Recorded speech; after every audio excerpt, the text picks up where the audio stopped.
Today, I'm going to explain an American fantasy adventure comedy film called Gulliver's Travels. Spoilers ahead, watch out, and take care. A middle-aged man named Lemuel Gulliver wakes up in his messy New York apartment and goes on with his morning routine. He talks to his superhero toys on a shelf and dances in the shower, showing us his goofy side. Gulliver works in the mailroom of a New York newspaper company. That day, he meets a new employee named Dan and befriends him. Gulliver is Dan's boss in the mailing department. As the two deliver their mail for the day, they come across Gulliver's longtime crush and a journalist named Darcy Silverman. He has been in love with her for years, but has never confessed. Later that day, Dan brings out a notice that says he has been promoted to head of the mail department on his first day. Gulliver has been working in the facility for 10 years, but no one there respects him. Dan claims that Gulliver is scared to talk and will never progress in life other than his mailroom job. A distressed Gulliver is walking out of the office and notices Darcy working late. He gathers up courage and goes to her cabin to ask her out. However, his nerves get the best of him, so instead, he picks up a random paper from her desk and heads out. Darcy asks him if he wants to apply for a travel writing assignment. A nervous Gulliver agrees and has to submit a travel blog the following day. At home, he copies and pastes several articles from the internet for the blog. The following day at work, he submits it to Darcy, who is impressed by his writing skills and provides him with a new task. She wants him to travel to the Bermuda Triangle and write an article about the legends of ships mysteriously disappearing there. To impress her, Gulliver agrees. Darcy arranges a contact and a boat for him. Gulliver flies to Bermuda the very next day, where he is picked up by a man. He takes Gulliver to a rented boat and shows him how to use it. The journey is pretty simple as the boat is automated. Gulliver finally sails for the Bermuda Triangle alone in the boat. For the first few hours, he enjoys himself by reading How to Build a Robot magazines and drinking several cans of Coke. He soon falls asleep. Sometime later, he wakes up to a massive wave in front of him. A sea storm hits and he quickly puts a life jacket on. The boat shakes vigorously in the water. Gulliver turns around to see an enormous sea tornado coming his way. Gulliver, with his boat, is sucked on top of the tornado, then right into its eye. The screen goes black. When Gulliver opens his eyes, he cannot move his body. He looks down and is surprised when he sees some tiny men standing on top of his chest. Their leader introduces himself as the Commander Edward Edwardian of the Lilliput. The camera zooms out, showing us a crowd of tiny people standing around Gulliver. He is pinned to the ground with tiny ropes and wood. Commander Edward calls Gulliver a beast. A confused Gulliver yells in fear and breaks free from the ropes easily. Thinking that this is a dream, he tries closing his eyes. Edward orders his soldiers to bring the beast down. The soldiers attach their hooks to Gulliver's pants and make him fall unconscious. When he wakes up, Gulliver finds himself tied to a cart and being pulled into the kingdom of Lilliput. The tiny civilians come out of their houses to get a look at the beast. He is pulled into the royal palace and presented to the king of Lilliput, King Theodore. The king's daughter, Princess Mary, pities Gulliver and asks Edward if the restraints are necessary. Edward claims that Gulliver is a spy from their enemy kingdom, Blefuscia. Gulliver finally speaks and asks the king where he is. King Theodore's secretary, Jinx, tells him that he is in Lilliput, the greatest nation in the world.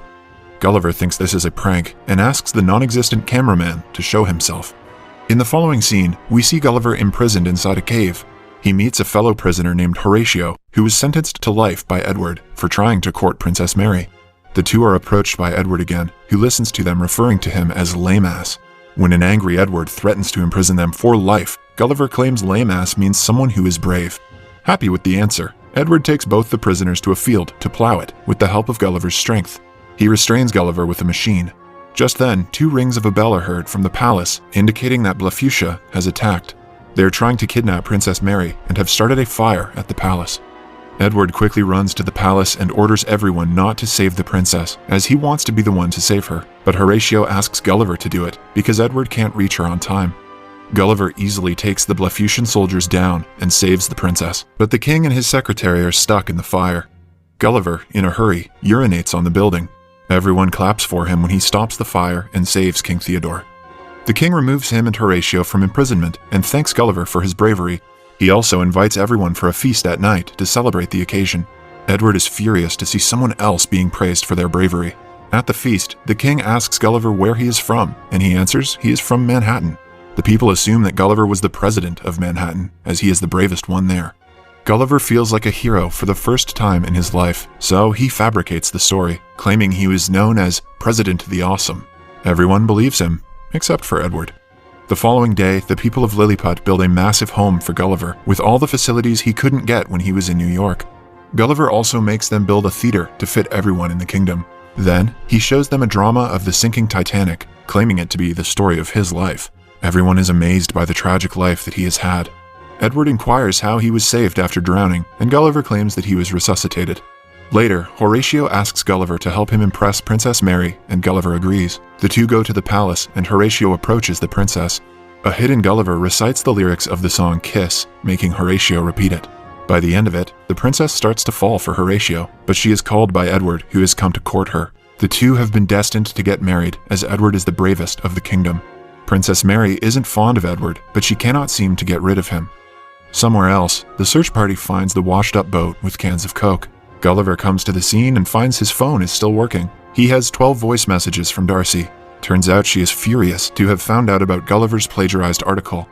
She has to now sail on the same trail Gulliver came through to do the Bermuda Triangle research herself. Gulliver now doesn't want to go back to New York and face her, so he decides to stay in Lilliput permanently. Edward is not happy about the decision and tells the king he is suspicious of Gulliver. The king dismisses him, claiming that he trusts Gulliver. Because of his stay, the king gives Gulliver the title of the new general and demotes Edward to vice-general. A jealous Edward turns Lilliput's defense system off, making it easier for their enemies, Blefuscia, to attack. Blefuscian soldiers and their king see this and plan to attack Lilliput immediately. They approach the kingdom through waters and launch cannonballs towards Lilliput. Being the general, now it is Gulliver's responsibility to stop them. He nervously steps into the water and starts to splash it around. The cannonballs do not work on Gulliver, who is massive compared to them.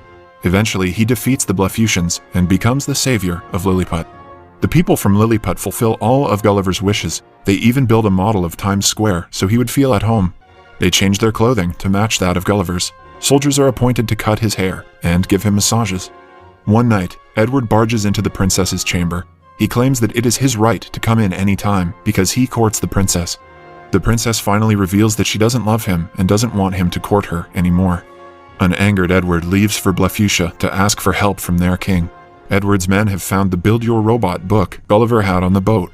The Blefuscian king agrees to help him build a robot using the book to battle Gulliver. Some days later, Gulliver is at the model Times Square. When the bells of the palace ring, suggesting an invasion, Gulliver gets ready to battle tiny people, but is surprised when a huge robot being operated by Edward stands in front of him. Edward challenges him for a duel. Gulliver has no way out but to accept. He tries to push the robot, but it is way stronger than him. It picks Gulliver up with his pants and makes him accept defeat. Gulliver also confesses that everything he said about him being the president is a lie. The king and the princess are surprised to have been betrayed by him. Edward sends Gulliver to a forbidden place called the Island Where We Dare Not Go as a punishment. When Gulliver is left there, he is picked up by a giant little girl. Turns out the island is the home of giants. The girl thinks Gulliver is a toy and keeps him in her Barbie house, dressing him in girly pink clothes. Meanwhile, back in Lilliput, Darcy's body washes up on the shore. Gulliver has told everyone that Darcy is his princess back home, so Edward recognizes her and imprisons her. She meets King Theodore and his queen in the prison, who have been captured after Gulliver's defeat. Horatio sees this and decides to travel to the Island Where We Dare Not Go to get Gulliver back. He is minuscule on the island and manages to reach Gulliver safely. The little girl's dollhouse also has a skeleton of a dead U.S. Air Force pilot. Gulliver uses the parachute to escape and fly back to Lilliput. He first goes to meet Darcy in the prison and confesses that he has a crush on her. She forgives him for plagiarizing the article and seems to be opening up to him. Gulliver has decided to challenge Edward for a duel. He doesn't want to prove his bravery anymore, but genuinely wants to help Lilliput. The following day, the two stand before each other, ready to battle. Gulliver wants Edward to give the kingdom back to King Theodore if he wins, but if he loses, Edward will destroy the kingdom altogether. The two fight, and Edward overpowers him within seconds. Horatio runs to help him and manages to get inside the robot. He defeats Edward from inside, eventually depowering the robot. After that, Gulliver easily manages to defeat it, and the crowd erupts in cheers. Even Darcy celebrates the win. Because of Horatio's bravery, he is provided permission to court Princess Mary. The two finally kiss. But just then, Edward, who has reached the point of insanity, takes the princess hostage, but the princess, finally having enough of Edward, beats the traitor up in frustration. Darcy then kisses Gulliver for the first time. The Blefuscian king and Theodore are about to initiate the war again, but Gulliver stops them. He successfully helps to make peace between the rival island nations by reciting Edwin Starr's War, and finally he, along with Darcy, return to New York City on their repaired ship. Cut to a few weeks later, Gulliver has left the mailroom job and is a travel writer now. He and Darcy are in a happy relationship. Gulliver has just completed a travel assignment, and the movie ends as the two walk out of Darcy's office while holding hands. Subscribe for more videos like this, turn on notifications, and leave a like to help the channel out.